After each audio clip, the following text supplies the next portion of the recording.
A faint whisper of destiny begins long before we realize it. Sometimes it arrives as a soft voice behind us. Sometimes as a stranger who shouldn't exist. And sometimes as a moment that changes everything. A moment that makes us question life, love, and the choices we've been too afraid to make. And for Claire Townsend, that moment began on a quiet evening when a man she had never seen before looked right into her soul and said words she would never forget. Your heart is louder than your fear. At the time, she had no idea who he was or what he truly was. But she would soon learn that this encounter wasn't random. It was the beginning of the most important journey of her life. Claire Townsend was a 29-year-old emergency physician in New York, a woman who spent her days fixing broken bodies and her nights trying to mend her own invisible wounds. Her father, Richard Townsend, a well-known publisher and her closest friend, had recently fallen ill, and Claire, for all her medical knowledge, couldn't cure the one thing that mattered most. Time. She lived with a quiet ache in her chest, one she never spoke about. She loved her father more than anyone in the world. Losing him wasn't something she knew how to survive.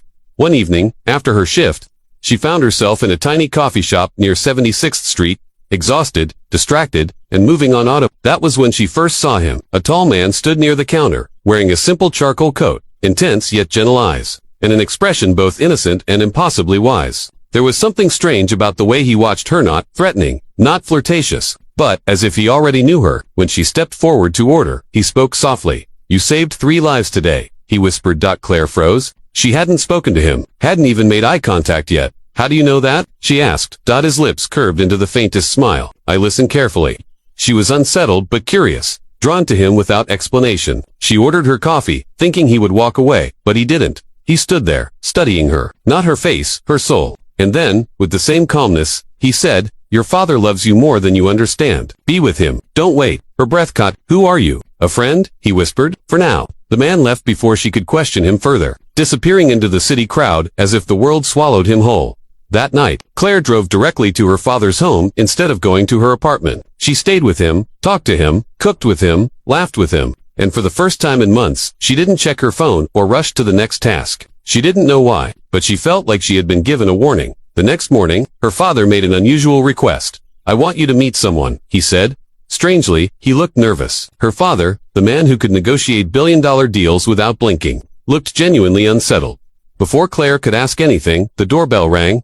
She opened the door, and her heart stopped. It was him, the same man from the coffee shop, the stranger with the intense eyes, the man who knew things he shouldn't know. Hello, Claire, he said. We meet again. Her father placed a hand on her shoulder. Claire, this is Joseph, but the man smiled gently and corrected him. Not Joseph, just Joe Black. And from that moment on, Claire noticed everything about him was slightly off. He spoke slowly, thoughtfully, as if tasting every word. He observed people with a childlike curiosity, but also a depth that felt unfathomable. He asked unusual questions about love, regret, sacrifice, and he seemed to be watching her father with a protective intensity that confused her. Late that night, Claire pulled him aside. Who are you really? She whispered. Joe looked at her as if deciding whether humanity was ready for the truth. You already feel it. He said quietly, I am here for your father. Here for him. For what? For his time, Joe replied. It's almost finished. Claire stepped back. No, you're not making sense. My father is sick, yes, but he's not. Joe's voice remained calm. I do not lie. When time runs out, I come. She stared at him, realization creeping over her like ice. Are you saying your yes? She shook her head violently. That's impossible. It is inevitable, he whispered. But there was something even stranger than his claim, something Claire couldn't understand. If he was truly deaf, then why was he looking at her with something that felt like longing? Her heart raced. Something was happening between them, something forbidden, irrational, and terrifying, and she didn't know whether to run or stay. And without warning, everything changed. That night, her father collapsed while speaking with Joe. Claire dropped to her knees, performing CPR, tears streaming down her face. Joe knelt beside her, watching with both sadness and awe. You fight for him, Joe whispered. Even when his time is done, you don't get to take him. Claire cried. Not yet. Please. Joe looked at her for a long moment, and for the first time in all existence, begins with Claire refusing to let destiny take her father. She follows Joe, confronts him, bargains with him, pleads with him, for more time. She makes him see something he has never understood in his eternal existence. The way humans love with a fierce, desperate fire. Joe becomes conflicted, drawn to her humanity, drawn to her heart, drawn to her, but here is where everything shifts. One evening, Joe asks Claire to walk with him along the riverside. As they move in silence, he studies the lights on the water. You humans love so deeply, he finally murmurs, even though everything you love ends.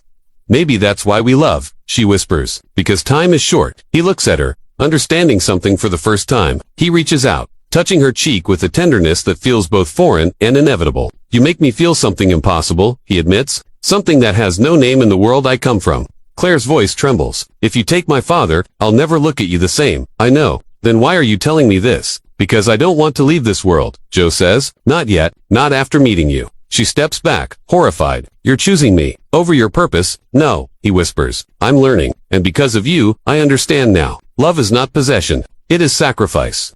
Claire realizes he is fighting against everything he has ever been, and then something miraculous happens. Her father wakes the next morning stronger than he had been in months. He cooks breakfast, laughs, walks around the garden. Claire knows this shouldn't be possible. Joe knows it too. Joe watches them silently, and she sees sorrow in his eyes, not cold inevitability, but sorrow.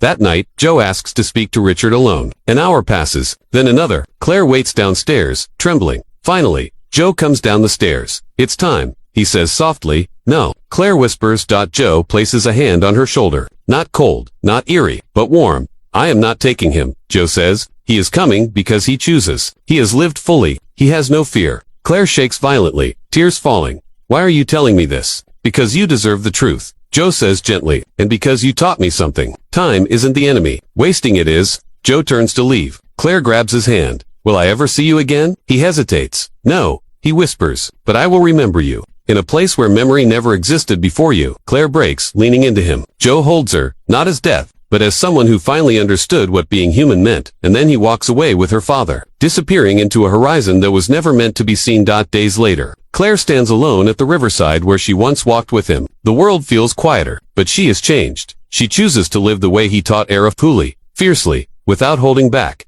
And as she looks at the water, a soft breeze passes, a whisper, not from the world of the living, but from somewhere beyond. Your heart is louder than your fear. She closes her eyes and smiles. Death hesitated.